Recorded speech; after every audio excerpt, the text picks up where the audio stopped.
Meus queridos, muito bom dia. É uma grande alegria estar aqui nessa linda manhã. Eu confesso que, preocupado com o tempo, eu fiz uma certa projeção. Há uns 10 dias atrás, fui no aplicativo lá do Clima Tempo, falei, olha, se lá tiver muito frio, eu vou precisar me agasalhar ao máximo, porque eu sou do interior do estado, sou de São Fidélis, e lá em São Fidélis, fresco é 35 graus, né? Então aqui para vocês isso já é uma panela de pressão, e eu fiquei preocupado, porque olha, a gente já treme de nervosismo, e tremer também por conta do frio, eu vou precisar levar bastante vestimenta. Eu quero agora agradecer pela honra do convite, pastor Léo. Privilégio de fato estar com vocês aqui nesta manhã. Pastor Renato, obrigado pela permissão. Pastor querido, fizemos uma viagem juntas, né? E viajamos para o barco missionário e fizemos lá algumas horas de viagem. Subimos juntos no barco para Coari, 30 horas, né? E aí o pastor Renato pôde contar experiências ministeriais, pôde contar histórias, ele tem maravilhosas histórias, vocês sabem disso, né?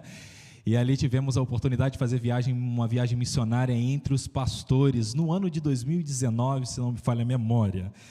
Pois bem, eu pude reencontrar também aqui alguns queridos, né? Diogão, muito bom revê-lo. A gente se encontrou já em Niterói, a gente se reencontrou lá na Igreja Batista do Meia. Vi aqui também o Albernaz Gustavo, colega no período do seminário também. E que coisa maravilhosa poder estar com os queridos. E aí, só tem gente bonita aqui nessa igreja, mas eu quero apresentar, sem sombra de dúvida, a mais bonita. Edmara, por gentileza, fique em pé.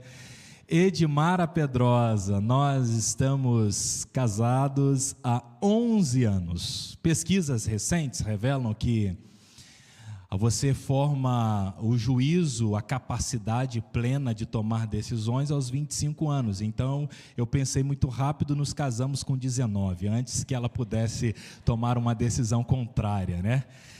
Eu quero lhe convidar a abrir as Sagradas Escrituras, um texto de segunda carta que Paulo envia a Timóteo, no capítulo 2, versículo 15, e farei essa leitura na Nova Versão Transformadora.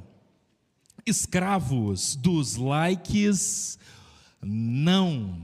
E nós vamos olhar para 2 Timóteo capítulo 2, versículo 15, a partir de uma lente, a partir de uma chave de leitura, de que em muitas ocasiões nós estamos buscando validação das pessoas, reconhecimento, e obviamente isso acontece de forma muito acelerada, muito intensa, de forma muito pujante nas redes sociais, seja o TikTok, seja por intermédio do Instagram, seja por intermédio do Facebook. Outras gerações têm usado o Facebook, mas nós também buscamos validação das pessoas por intermédio das relações interpessoais. Em muitas ocasiões, em muitos momentos, você espera que alguém diga aquilo que você precisa fazer. E em muitos momentos os gabinetes pastorais, e não faz muito tempo, eu e Edmara tivemos a oportunidade de ouvir, de atender e de aconselhar uma jovem. Ela já estava com a decisão prontinha, a decisão fechada.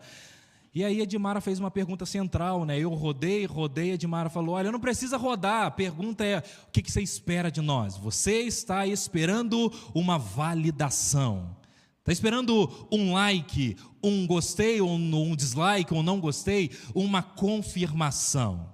Pois bem, nós vamos nos apoiar na parte da manhã, no texto de 2 Timóteo, capítulo 2, versículo 15. E eu quero com você aqui, para de maneira pedagógica a gente conseguir caminhar muito bem, dividir esse sermão aqui em 3 partes. A primeira parte, a gente vai ter que entender esse cenário, esse macro, nessa perspectiva macro, por que Paulo escreve, de onde Paulo escreve. No segundo passo, a gente vai olhar Como está Timóteo ao receber a segunda carta que Paulo lhe envia?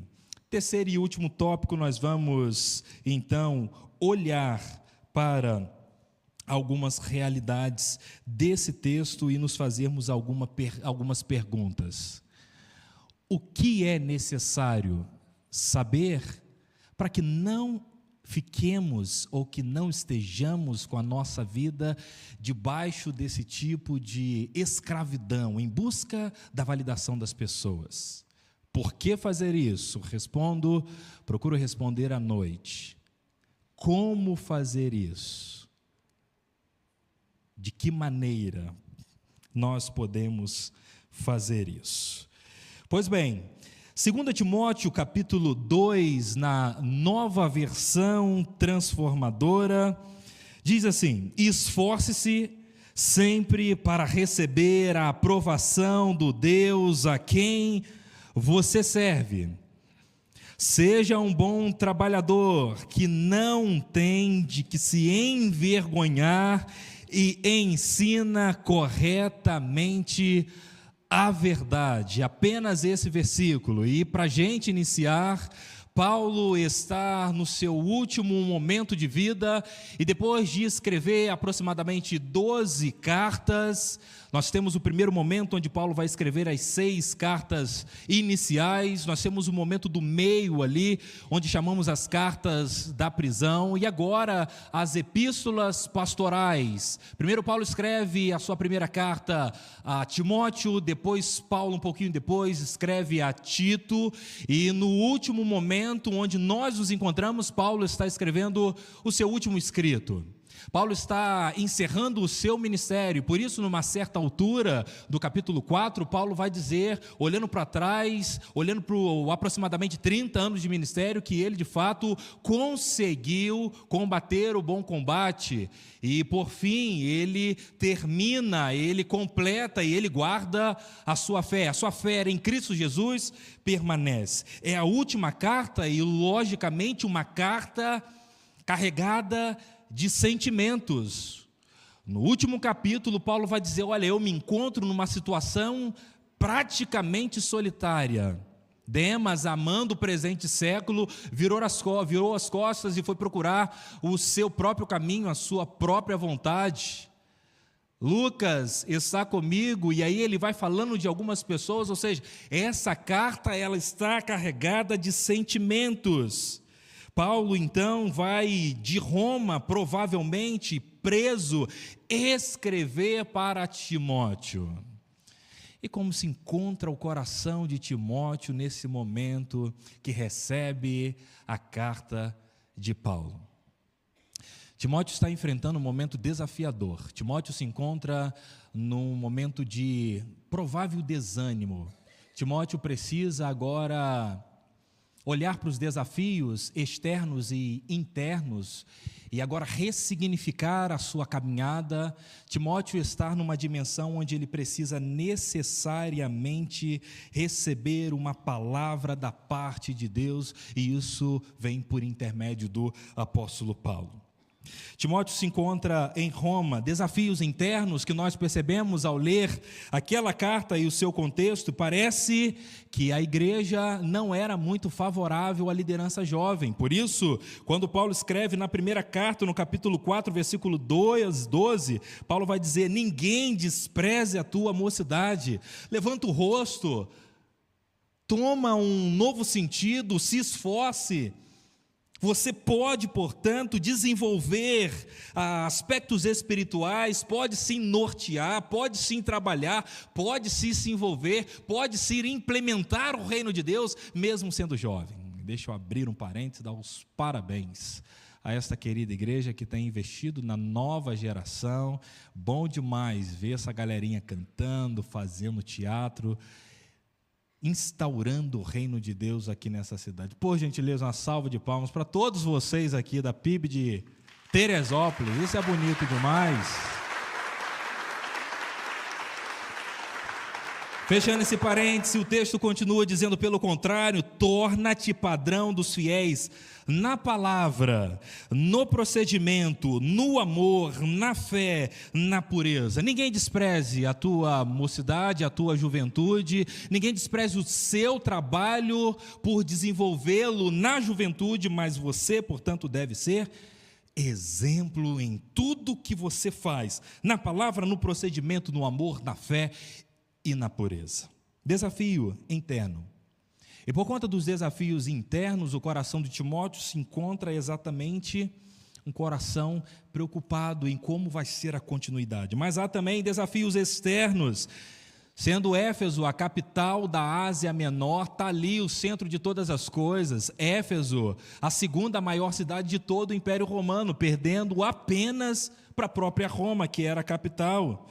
Na cidade, a divindade exaltada Diana, Ártemis, ou seja, culto voltado a uma espécie de idolatria e do coração inclinado a uma divindade feminina que pensava numa fertilidade, que pensava talvez em aspectos da sexualidade. Se Timóteo tem desafios internos, e todos nós enfrentamos desafios internos, Timóteo também tem desafios externos. Parece não ser uma cidade acolhedora da fé cristã, porque em Atos capítulo 19, há um tumulto enorme por conta de um homem de profissão de ourives chamado Demétrio, e é uma problemática enorme que o pessoal diz, olha Paulo, o melhor caminho é você procurar uma nova rota e estabelecer e plantar uma igreja num outro lugar. Parece também que a igreja não acolhia, ou melhor, que a cidade não acolhia muito bem a fé cristã. E parece que alguém ou algumas pessoas daquela comunidade procuram na bebida aquilo que só podem encontrar única e exclusivamente no relacionamento com Deus. Na certa altura, Paulo escreve aos Efésios, no capítulo 5, ele vai dizer, olha, vocês não devem se embriagar com vinho, olha, vocês estão procurando uma satisfação daquilo que pode atender momentaneamente, mas vocês devem mergulhar o coração de vocês, buscar a presença de Deus. O pastor Renato orou por nós aqui, sobre a consagração. De fato, no Espírito não há contenda, no Espírito não há desentendimento, totalmente contrário àquilo que há na embriaguez. Paulo escreve de Roma, Timóteo se encontra nessa situação, e eu quero dizer para você que antes da gente cuidar da missão, a gente precisa cuidar do coração, e por às vezes não cuidar do coração, a gente fica atrás de tantas pessoas e likes buscando uma validação.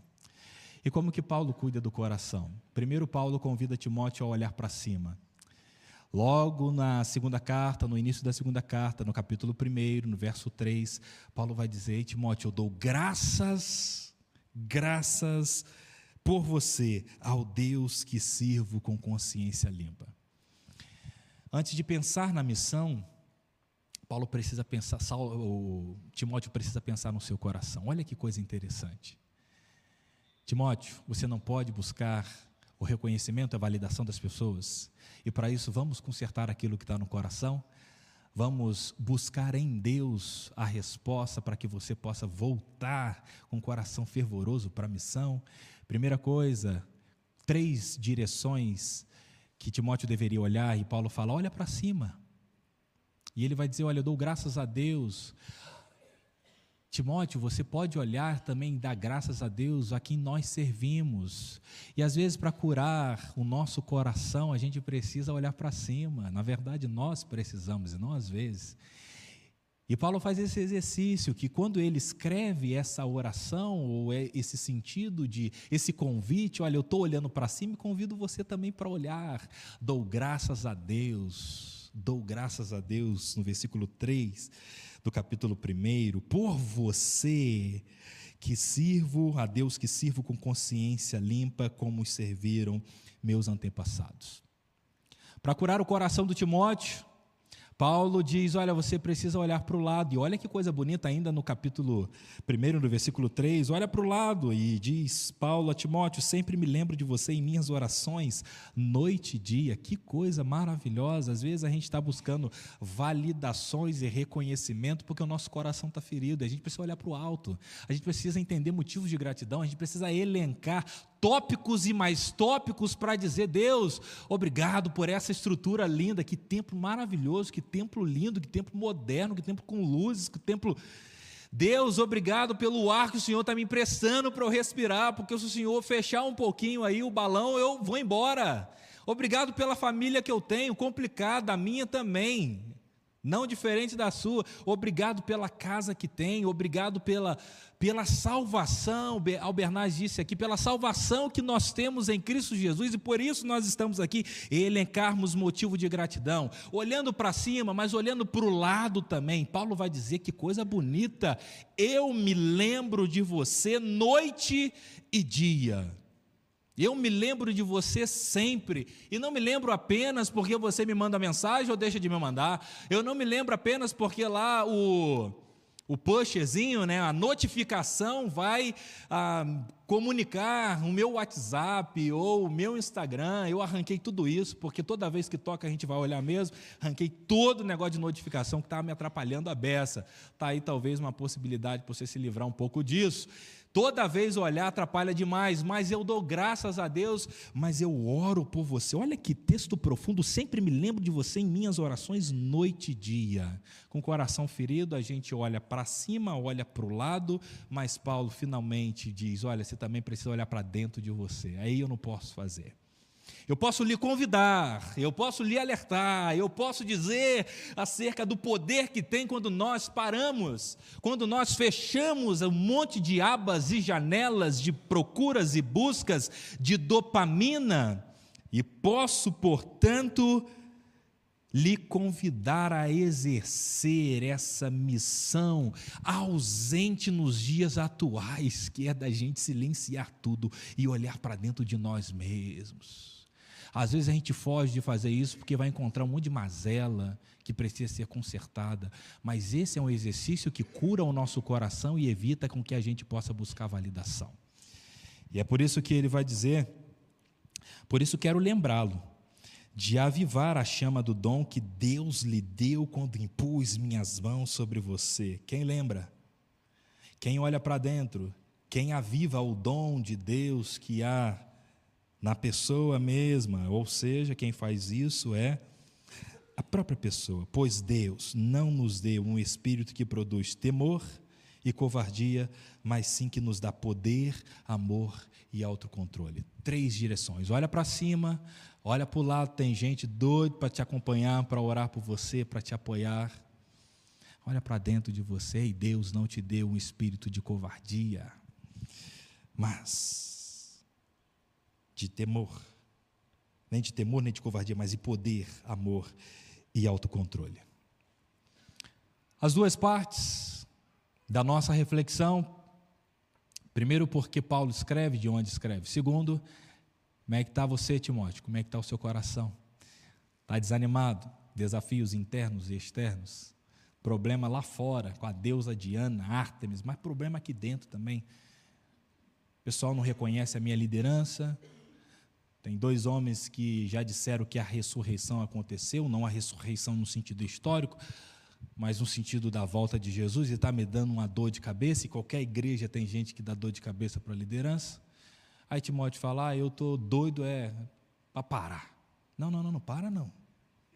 Não para, porque Deus não nos deu, não te deu um espírito que produz temor e covardia, mas sim poder, amor e autocontrole. Agora, depois de cuidar do coração do Timóteo, Paulo vai dizer para ele aquilo que é central. Foi central para o Timóteo, e eu tenho uma teoria que, embora Timóteo não responda a carta acerca daquilo que ele recebeu, segundo um texto de Apocalipse que elogia um aspecto da igreja de Éfeso, uma igreja resistente às falsas profecias e às heresias. Isso é uma teoria minha, tá bom? Depois vocês vão no próximo domingo com o pastor Renato corrigir tudo isso, tá? Que ele é o teólogo da casa. Mas é interessante perceber que ele atinge a sua missão, que era de fato uma missão desafiadora de combate às falsas heresias, às falsas profecias e heresias, e implementar de fato o evangelho na igreja de Éfeso e por intermédio dela. Mas como é que ele consegue fazer isso? Caminhando, é preciso que perguntemos o que ele faz. E o texto precisa ser apropriado por nós. E a gente pergunta o que ele faz, a gente precisa perguntar também o que a gente faz. Por que ele deveria fazer isso? O Timóteo lá. Aí a pergunta é, em seguida, um texto nosso, palavra de Deus para nós, por que eu devo fazer isso? Onde encontro a resposta? Eu sei já o que devo fazer, mas onde? Qual o caminho? Onde eu encontro essa resposta? E como eu devo proceder? Então, fiz uma divisão aqui das nossas reflexões, manhã e noite. Então, na parte da manhã, o que devo fazer? Na parte da noite, por que eu devo fazer? Onde? Na parte da manhã. Como? Finalmente. Separei uma para a parte da manhã e outra da parte da noite, porque daqui a pouco dá o horário de almoçar, vocês vão ficar chateados comigo, estômago roncando, e isso não é legal. Pois bem, 2 Timóteo capítulo 15, 2 Timóteo capítulo 2, versículo 15 diz: esforce-se sempre para receber a aprovação do Deus a quem você serve. Seja um bom trabalhador que não tem que se envergonhar e que ensina corretamente a palavra da verdade. Aqui reside a chave para que hoje não sejamos escravos dos likes, buscar a aprovação de Deus. Atente-se para isso. Paulo vai dizer para Timóteo: esforce-se sempre, constância, continuidade, um exercício que vai exigir de nós disciplina. Não diz, olha, no próximo domingo litúrgico, lá da igreja batista de Éfeso, brincando, não era batista, da igreja de Éfeso você precisa se esforçar. Não, há um elemento aqui muito marcante, interessante, que enfatiza: esforce-se sempre. Você deve fazer isso sempre para receber a aprovação de Deus. Às vezes nós buscamos um domingo, na segunda já esquecemos daquilo que nós prometemos, daquilo que nos comprometemos, mas o conselho, o imperativo, a ordem é: esforce-se sempre para receber a aprovação de Deus. O que fazer então? Primeira pergunta: esforce-se sempre para receber a aprovação de Deus a quem você serve. Esforço. Esforço é esforço. Esforço é dedicação. Esforço é concentração. O próprio Paulo, escrevendo aos corintianos lá do primeiro século, a sua primeira carta aos Coríntios, no capítulo 9, ele vai dizer: olha, eu mesmo esmurro o meu corpo para que, tendo ganhado tantas pessoas, não me perca. Esmurrar, se esforçar, disciplina, ou seja, é uma dimensão e é uma espiritualidade que nós desenvolvemos não apenas nos encontros dos finais de semana, não apenas nos encontros dos pequenos grupos, mas nós fazemos isso na nossa busca intensa por Deus. Quando nós fazemos isso, nós vamos mudar o nosso paradigma, nós vamos buscar a validação das pessoas, seja nas redes, nas mídias sociais, ou fora delas. Nós vamos buscar a aprovação de Deus. O que Deus diz a meu respeito? O que Deus diz sobre o que eu estou fazendo? O que Deus diz sobre o caminho que devo seguir? O que Deus diz sobre a forma que eu trabalho e devo gerenciar a minha empresa? O que Deus diz acerca daquilo que devo fazer na minha família? O que Deus diz acerca dos mínimos detalhes, de decisões que parecem simples, como mudar de um apartamento para uma casa, de uma casa para a casa de vila? O que Deus diz acerca disso? E eu não estou preocupado com aquilo que as pessoas dizem, mas eu preciso, antes de todas as coisas, me preocupar sobre a aprovação de Deus. Para isso é necessário esforço.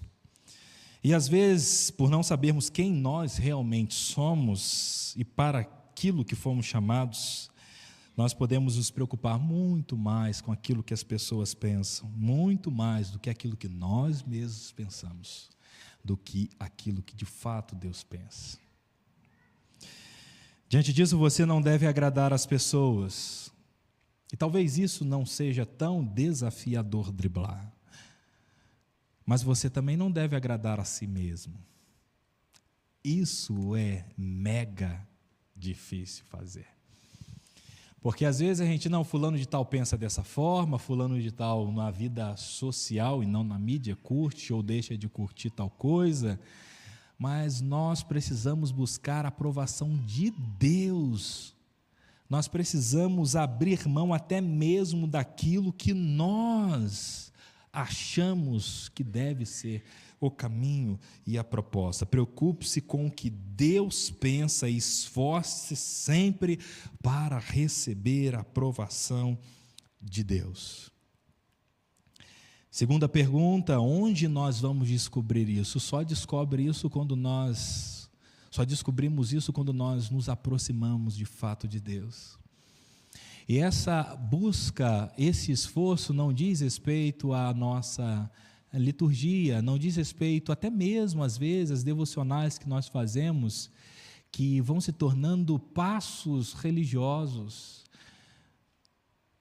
Nós só vamos, de fato, entender o que Deus pensa, qual é a vontade de Deus, se Deus aprova ou não, se Deus está validando ou não aquilo que nós entendemos ser o melhor caminho, quando nós, com todo o coração, é uma expressão que aparece diversas vezes no Antigo Testamento, ou seja, com todo o nosso ser nos dobrarmos diante dele, clamarmos e lermos a palavra de Deus, lermos a Bíblia, como de fato crendo que Deus deseja gritar no meu coração a sua resposta, que Deus deseja talvez mudar significativamente o meu rumo, que Deus deseja lapidar e trabalhar aquilo que está lá nas raízes e que em diversos momentos eu escondo, eu vou jogando para debaixo do tapete. Logo mais à noite nós vamos falar sobre uma expressão grega que diz sobre isso, sobre uma faxina que precisa acontecer.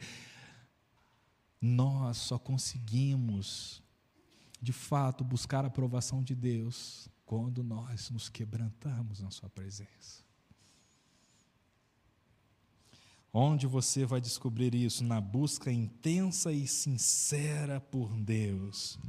Do contrário, até a busca pela aprovação de Deus se torna um passo religioso, e assim não deve ser. Caminhando um pouco mais, a pergunta de como receber a aprovação de Deus, a parte 1 vai ser agora, a parte 2 no período da noite, a parte 1 a gente encontra no próprio texto. Olha o que diz aí o versículo 15.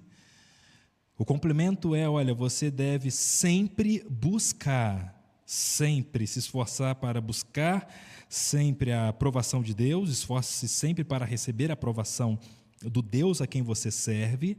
Seja um bom trabalhador que não tem de que se envergonhar e que ensina corretamente a palavra da verdade. Olha, diante disso, a resposta do como está aí: seja um bom trabalhador que não tem do que se envergonhar, e que maneja, e que trabalha, e que se aproxima, e que ensina, e também é ensinado corretamente pela palavra de Deus. A ideia no grego é que o conduzir corretamente, uma outra versão, manejar a palavra de Deus, dá a ideia de conduzir viajantes diretamente ao seu destino.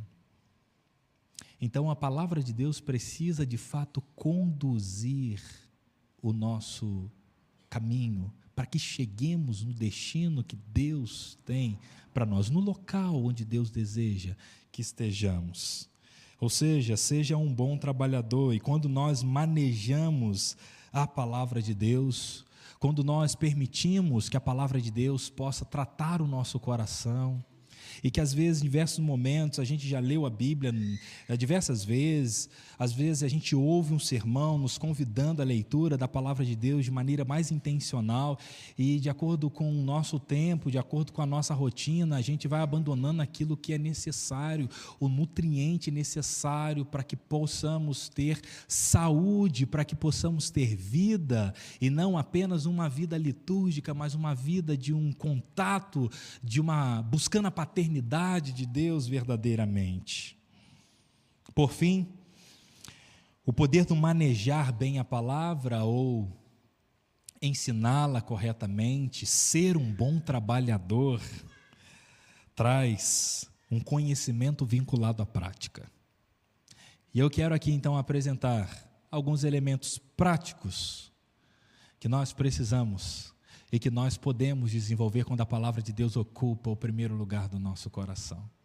Não a nossa palavra, não o nosso achismo, não aquilo que a gente vê nas mídias sociais, não os cortes dos podcasts que a gente ouve, mas a palavra. E eu tenho lecionado a teologia do Antigo Testamento lá no Seminário do Sul, e às vezes o pessoal tem medo do Pentateuco, medo de não entender algumas coisas, e quando se aproxima do texto, já vai lendo os comentários. E eu tenho desafiado a turma: gente, leia o texto, se aproxima do texto, decora o texto, ame o texto, saboreie o texto, ouça o texto, memorize o texto, caminhe, vá para a academia, vá para o trabalho com esse texto reverberando na sua vida, no seu coração. Porque quando nós fazemos isso, a palavra de Deus ocupando um lugar central da nossa mente, e na teologia do Antigo Testamento e também do Novo, no nosso coração, a gente vai produzir coisas práticas a partir desse conhecimento. A igreja, então, quando faz isso, ela abre espaço para a nova geração. Quando a palavra de Deus permeia e perpassa toda a nossa existência, há um espaço.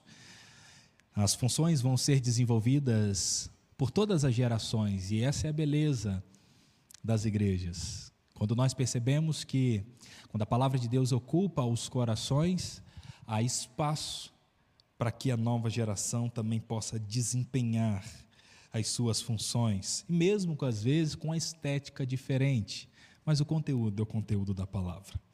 O poder de manejar bem a palavra de Deus, ou seja, conduzir a palavra e ser conduzido por ela, isto vai fazer com que a gente se envolva cada vez mais na igreja. E a gente percebe facilmente, um pouco tempo de ministério pastoral que tenho, eu percebo que na maioria das realidades o que a gente tem é o famoso 30%. 30% trabalha intensamente, ocupa cargo A, cargo B, secretaria da diretoria, que ocupa ministério de louvor, que também canta no coro. Estou mentindo? Não, né? 30% carrega esse negócio aqui e faz acontecer. Mas quando a palavra de Deus, ela ocupa o primeiro lugar da nossa vida, nós somos confrontados por ela e a gente fala: não, está na hora de eu arregaçar as mangas e começar a se envolver, começar a fazer.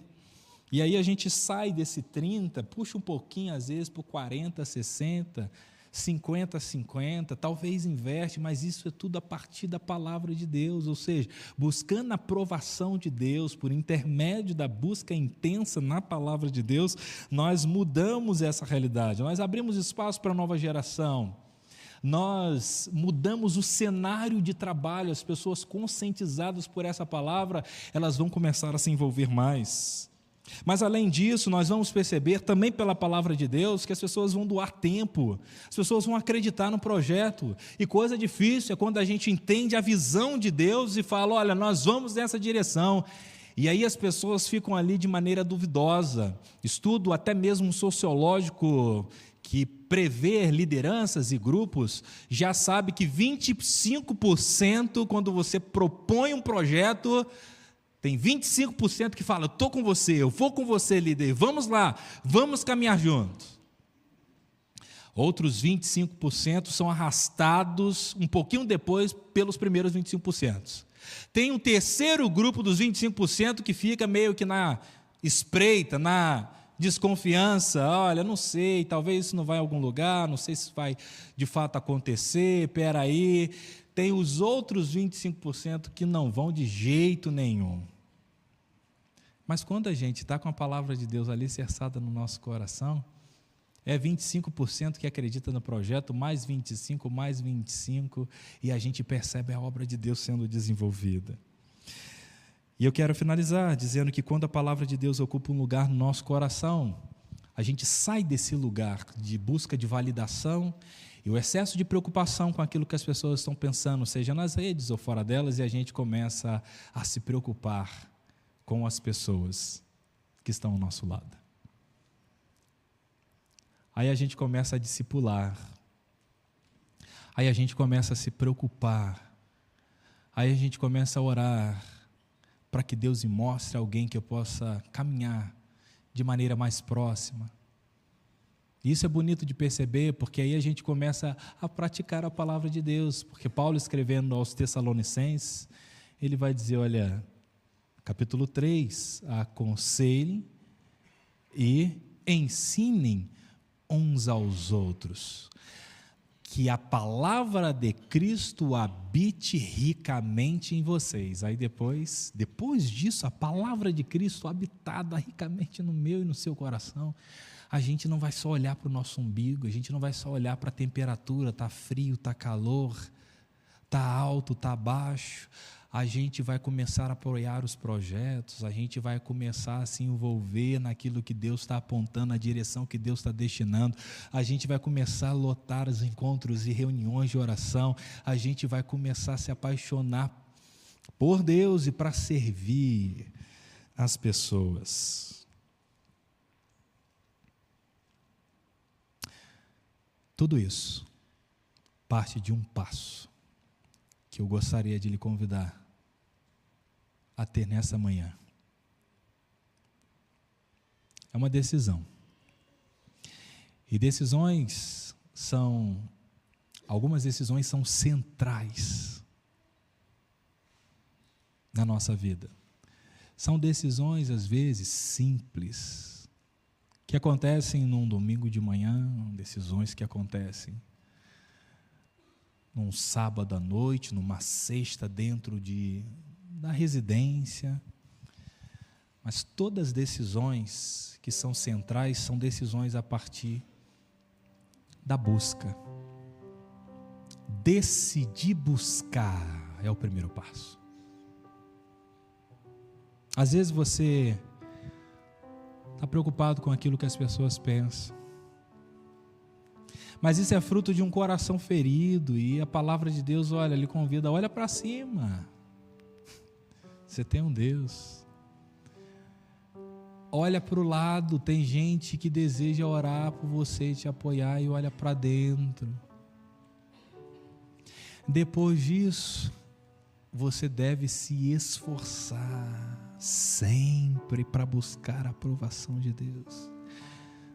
Isso tem uma força no domingo, sem sombra de dúvida, mas isso precisa reverberar na semana. O congresso amanhã já não tem celebração mais, mas a decisão que você toma, ela precisa ser realidade. E eu quero desafiar a você, nesta manhã, a partir de 3 passos.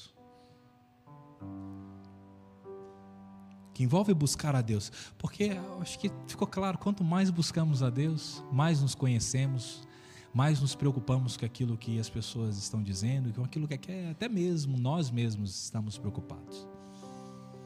Então, para mim, essa é a chave, é a busca intensa por Deus. E eu quero lhe desafiar nessa manhã a você dar um passo de uma decisão.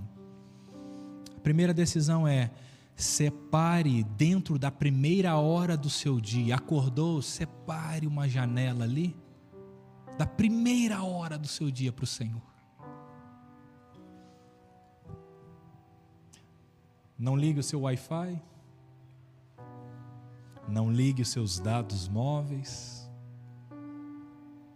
Separe esse tempo dentro dessa janela da sua primeira hora. É a primeira hora. Você acordou 5? Você acordou 6? Você acordou 7? Passar daí já fica meio complicado, né? Mas separe essa janela e diga: Senhor, eu quero me encontrar agora contigo. Pega a tua palavra, pega a palavra de Deus, vai pro quartinho, vai para a sala, sei, vai para o banheiro, vai para algum lugar com a sua palavra, com a palavra de Deus. Mas eu quero te desafiar também a separar o primeiro dia da semana.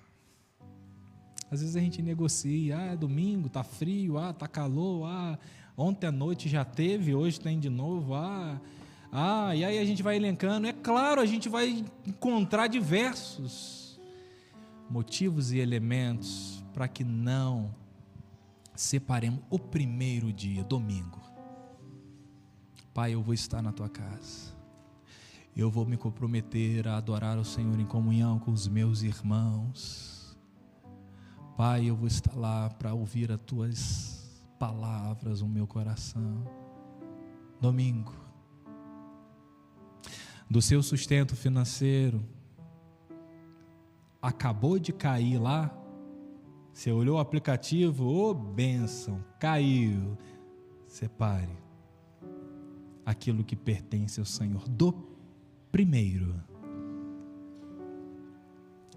da primeira parte de todo o sustento que Deus tem lhe dado. Prioridade. Assim a gente busca a aprovação de Deus. E aí a gente dribla a necessidade de doses de dopamina por intermédio de séries, filmes, likes, mídias sociais. E certamente Deus fará maravilhas, porque Deus não despreza um coração quebrantado e contrito. Quero lhe convidar a baixar aí a sua cabeça, mas a abrir o seu coração.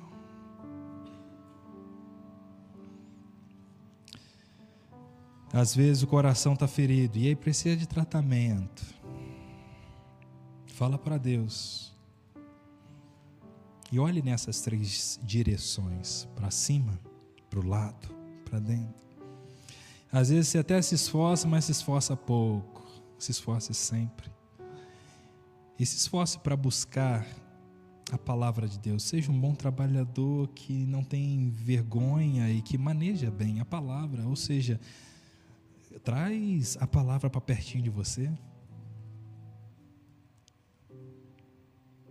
E quando a palavra for ganhando espaço e mais espaço no seu coração, você vai separar aí. Eu quero lhe desafiar a fazer isso nessa semana, se dedicar mais à palavra de Deus. Separe o primeiro momento ali, depois do seu acordar. Separe o primeiro dia da sua semana. E separe lá para a primeira parte de todo o seu sustento. Fale com Deus. Diga para Ele que você quer buscá-lo mais. Diga para Ele que você quer conhecer o coração e a vontade dEle. Diga para Ele que você quer se consagrar mais. E se essa palavra falou o seu coração, e se você de fato entende que precisa topar esse desafio, onde quer que você esteja, levante uma de suas mãos e fala assim: eu quero hoje assumir esse compromisso de buscar mais a palavra de Deus. Amém. Deus o abençoe. Deus vai fazer maravilhas na sua vida. Amém. Deus abençoe.